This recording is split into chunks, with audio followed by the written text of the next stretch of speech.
Brasil vivemos um período onde as pessoas se perguntam, ou perguntam umas às outras, né? Você é a favor do armamento? Você é a favor da caça dos animais? E eu lembro até que eu conversando com uma querida irmã também, sobre essas questões governamentais e em si mesmas criminosas, né? Ela falou assim, que hipocrisia esse negócio de ser contra armamento e contra a caça esportiva, porque na Bíblia tinha muita matança de animais e também o povo usava muitas armas, muitas guerras. O que tem dando vazão e razão às políticas implementadas aí por quem está no poder no país, né?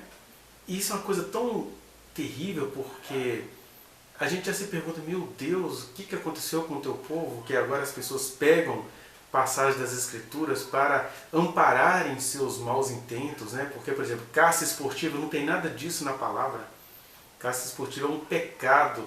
Contra a caça esportiva você tem Romanos 8, que vai dizer: a natureza, a um só tempo, geme e suporta, aguardando o dia da sua redenção.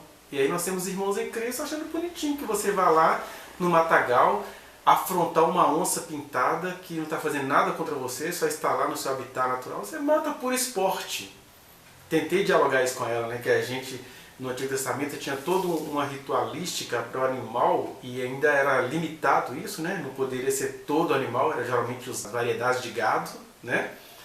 E você pode ver isso num dos vídeos que temos na playlist de Deuteronômio.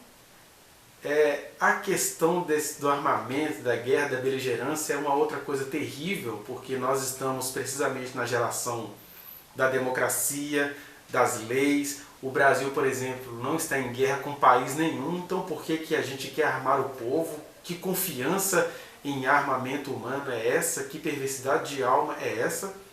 Mas é exatamente sobre isso que a gente vai falar um pouquinho hoje, que é conhecido por aquela canção também, que por sinal eu ouvi sendo cantada pela última vez, lá naquele denominado chiqueirinho, ali na saidinha do Palácio do Planalto, né? Um grupo de crentes que estão orando e jejuando pelo presidente, o receberam cantando: vem com Josué lutar em Jericó, porque para eles o Jair Bolsonaro é um Josué que veio nos livrar de um monte de inimigos imaginários, né?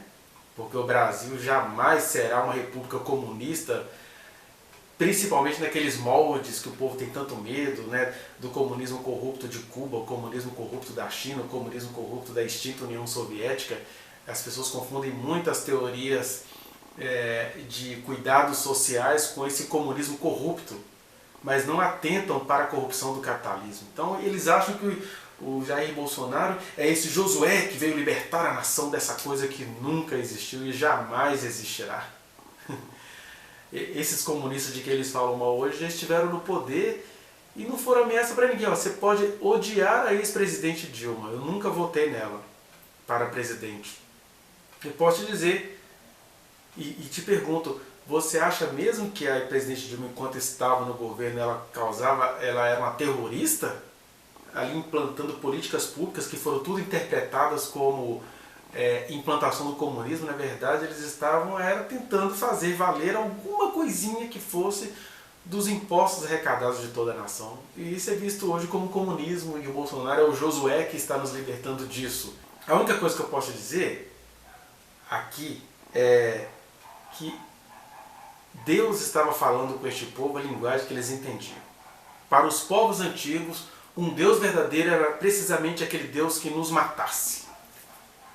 Isso é tão verdadeiro que quando Israel foi se tornando no decorrer dos séculos uma nação mais idólatra, mais perversa do que os povos cananeus que foram derrotados por eles, veja o que Deus diz a eles lá no livro do profeta Ezequiel, no capítulo 6, versículo 13, dizendo assim: olha, vocês decaíram demais, vocês ficaram igual aos outros povos, vocês só me entendem pela linguagem da morte, pela via da morte.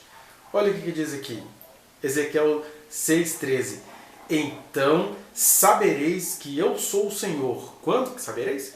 Quando os seus mortos a espada jazerem no meio dos seus ídolos, em redor dos seus altares, em todo o outeiro alto, em todos os cimos dos montes, debaixo de toda árvore frondosa, debaixo de todo carvalho espesso, lugares onde ofereciam suave perfume a todos os seus ídolos.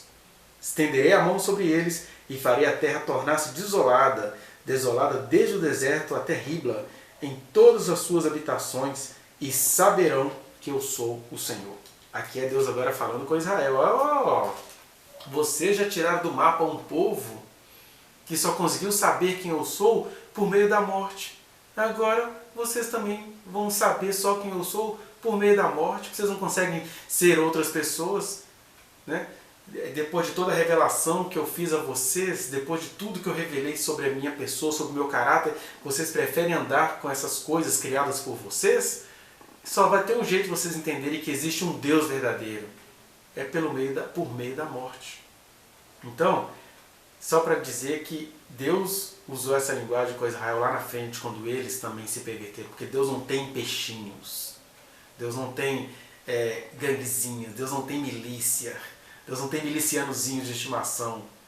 Deus é o Deus da justiça, e a sua justiça também passa pela linguagem que as pessoas conseguem entender.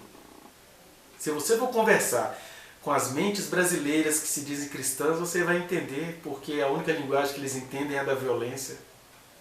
Eles confiam em armas, confiam em presidente de boca suja, confiam em ministra que é evangélica e mentirosa, fazem um monte de coisa, e aí como é que Deus fala com esse povo? E ao mesmo tempo é um povo que confia nessas coisas todas nojentas de matar animais por esportes, né? E não por motivo de alimentação, mas por esporte.